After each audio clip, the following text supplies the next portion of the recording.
Menu. Menu, okay. Ito yung pinaka-menu ng lahat ng designs.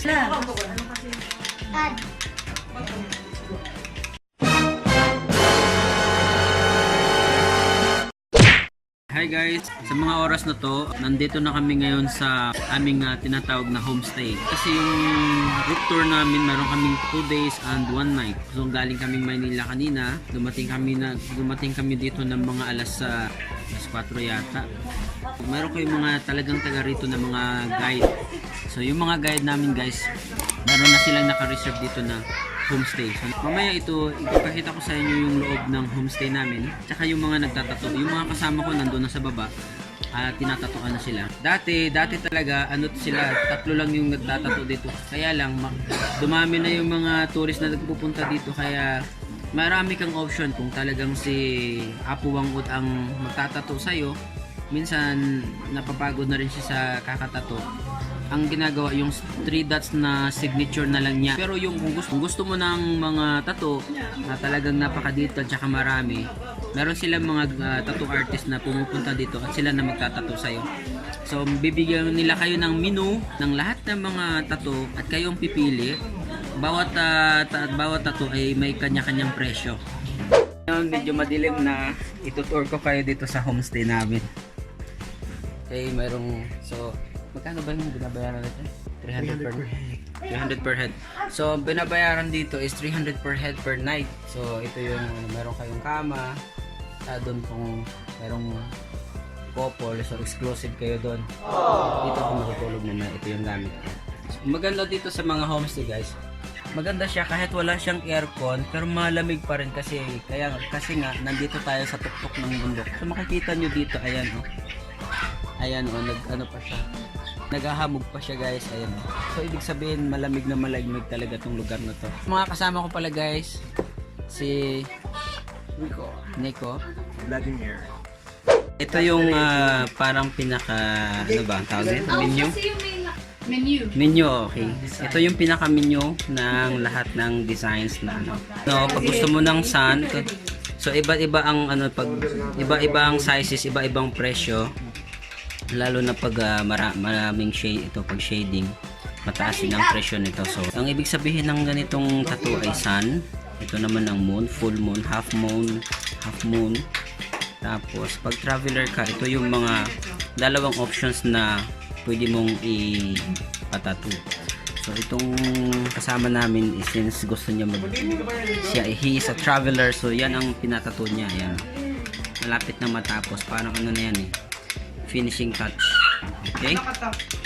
Tapos ito is scorpion, fern, prayer, compass, centipede, tapos snake, standing egg, eagle, holding hands, arrowhead, serpent eagle. Meron pa dyan dito sa likod. Ayan. So gusto mo ng faith, hope and love, ito yung tattoo. Tapos compass. Ito mostly pag pag ito para sa sa mga warrior eh. Ayan.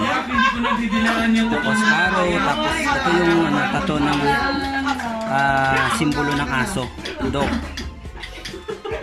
So nandito kami ngayon sa tattooing session. Ito yung mga kasama namin, pinagtatatuan na sila. Okay. So, ito yung mga dalawang tattoo artist.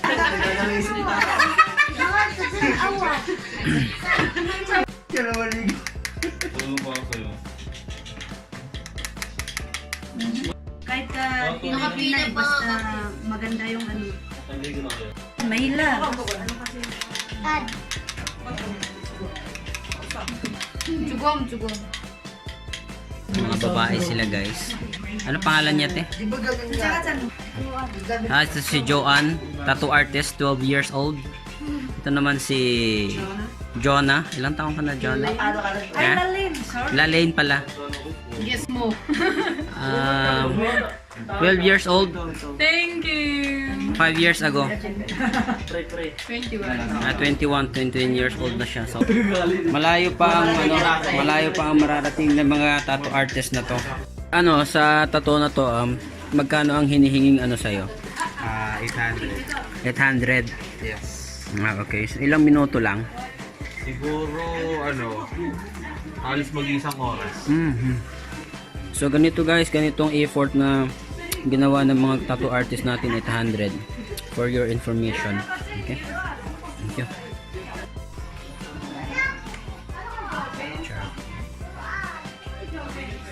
Sure natin magkano yan. 100, isang ganito. 150. Okay.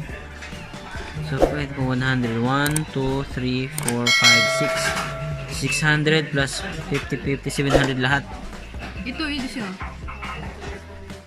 1, 2, 3, 4, 5, 6, 7, 8. 8. Doon po.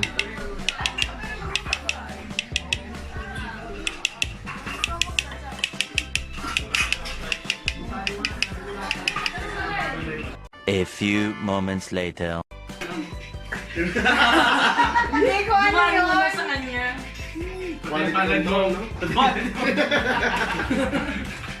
Okay, next. Sayang. Isa sana yun. Hindi mo masakit yun. Okay, next.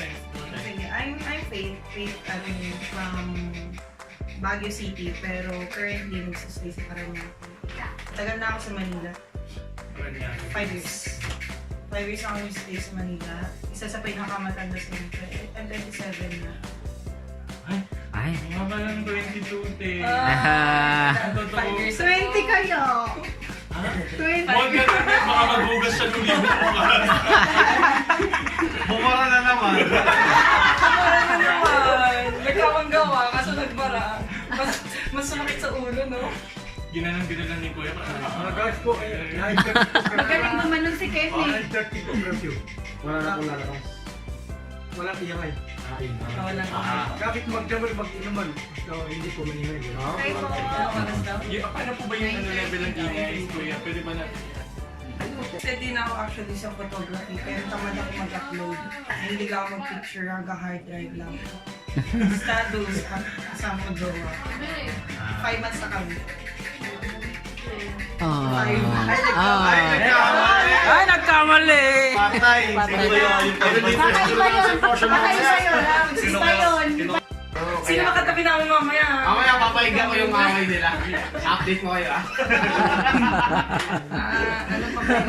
Mga sunod na. White skyline kasi sa kanya. Nalitan. Nalitan. Toothpick. Spine na. Nawasak. Dental block. Nakulit yung labi. Kapulit yung car.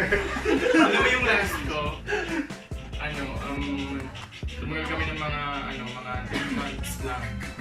Tagal ah. Walang iiyak ha. Walang iya. Hindi. Tumagal kami ng 3 months lang. Same na natin. Kaya iniwanan. Hindi. Diba? Ibig isa naman ganyan. Diba? Tinanggal na. Nagiging freak na. May after effect. Kaya. May ganun kaya. Nangangatugan. Pero hindi ako gumagamit ng toys. Nagigitila lang.